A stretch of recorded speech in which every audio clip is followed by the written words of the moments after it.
आहे. आपले खरातसोबत वैयक्तिक संबंध नाहीयेत असं त्यांचं म्हणणं आहे. बघूया दीपक केसरकर काय म्हणतात. एक फोटो जो प्रसिद्ध झालेला आहे त्याच्यामध्ये तत्कालीन मुख्यमंत्री शिंदे साहेब आहेत, श्रीकांतजी आहेत, मी आहे. हा जो फोटो आहे तो ईशानेश्वर मंदिराच्यासाठी कॅप्टन खरात हे रस्त्याची मागणी करण्यासाठी मुंबईला आलेले होते, त्यावेळेचा तो फोटो आहे. हा रस्ता तयार सुद्धा झालाय, कोणीतरी जाऊन तो बघू शकतो. शेवटी ईशानेश्वर मंदिरमुळे माझी आणि कॅप्टन खरात यांची ओळख झालेली आहे, ही वस्तुस्थिती आहे.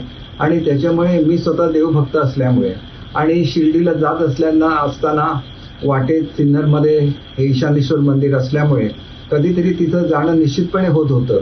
आणि दुसरी गोष्ट अशी आहे की कॅप्टन खरात यांचा ॲस्ट्रॉनॉमीमध्ये चांगला अभ्यास असल्यामुळे माझ्यासारख्या अनेक लोकांची त्यांची ओळख आहे. परंतु यामुळे काही राजकीय जे आरोप केले जातात ते मात्र अत्यंत चुकीचे आहेत. अशोक खरात प्रकरणामध्ये एक आणखी मोठी अपडेट समोर येते, ती म्हणजे खरातला अटक होण्याआधी 3 दिवस 3 IAS अधिकारी त्याला भेटलेले होते अशी माहिती समोर येते. ही भेट शिर्डीमध्ये झाली होती.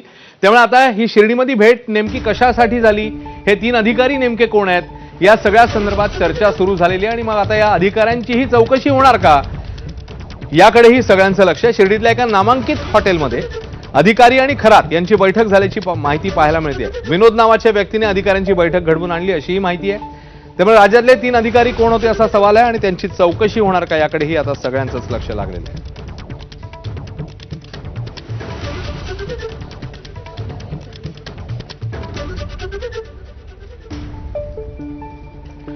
तर काही अधिकाऱ्यांची नावं, आता काही अधिकाऱ्यांचे संदर्भ यामध्ये येत असतानाच ठाकरेंच्या शिवसेनेचे नेते भास्कर जाधव आणि आदित्य ठाकरे या संदर्भात काय म्हणतायत ते बघूया.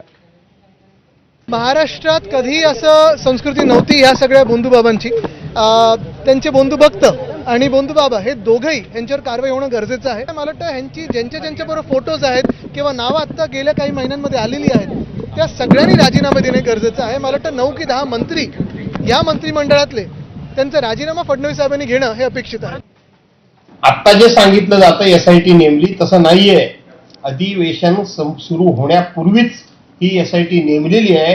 याचा अर्थ हे प्रकरण सरकारला अगोदरच माहिती होतं, पण नेहमीप्रमाणे याच्यामध्ये आपले लोक असल्यामुळं, निम्म जवळजवळ मंत्रिमंडळ असल्यामुळं की सरकारला हे प्रकरण बाहेर येऊच द्यायचं नव्हतं. परंतु एका पत्रकारामुळं आणि एका पीडित महिला भगिनीमुळं ते प्रकरण पुढं आलं. म्हणून किमान आता ह्या प्रकरणामध्ये बद्दल चर्चा तरी होते, न पेक्षा सरकारनं हे प्रकरण पूर्णपणे मला वाटतं दाबून टाकलं असतं. तर या प्रकरणामध्ये खूप मोठं स्कॅन्डल आहे आणि CDR तपासावेत अशी मागणी आता करुणा मुंडेंनी केली आहे.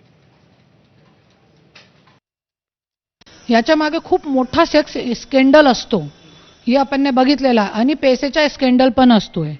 तो त्याच्यासाठी ज्या ज्या लोकांसोबत फोटो आहे त्यांचे CDR काढणं आणि त्यांचे बँक आणि त्यांची पूर्ण सखोल चौकशी करणं की मतलब काय फायनान्शियल ट्रान्झॅक्शन होता. क्योंकि मी पण एक मंत्रीची बायको 27 वर्ष सोबत राहिलेली आहे. तो एक मंत्री ज्या वेळे निवडणूक लढतोय तो तसेच मोठे व्यापारी, असेच साधू संत, असे राजकारणी लोकांना सपोर्ट करताय.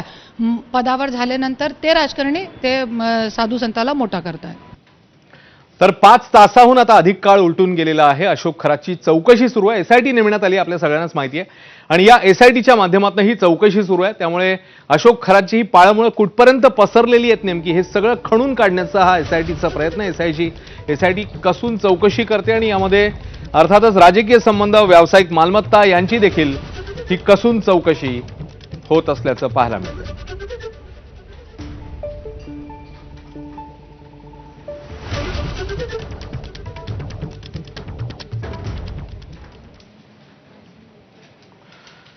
तर आता आणखी एक अपडेट खरातची समोर येते.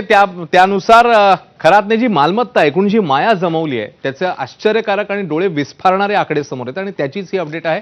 कारण कोट्यवधींची माया त्याने जमवल्याचं आता समोर येते.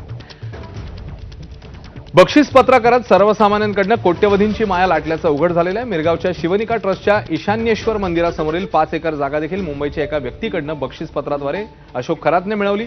अशाच पद्धतीने शेकडो कोटी रुपयांची संपत्ती जमवल्याची चर्चा आहे.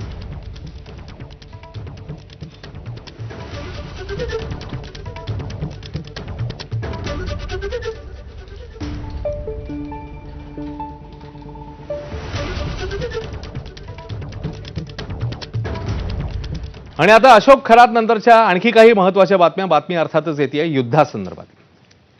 आणि युद्ध आपल्या सगळ्यांनाच माहिती आहे, आज युद्धाचा आहे 22वा दिवस. आणि आता युद्ध नेमकं कधी थांबणार, जगाचे हाल कधी संपणार, हा सगळा प्रश्न विचारण्यात येतो. आणि आता येणाऱ्या काही काळामध्ये खरंच हे युद्ध थांबणार का, अशीही शक्यता निर्माण झाल्यासारखं वाटतंय. याचं कारण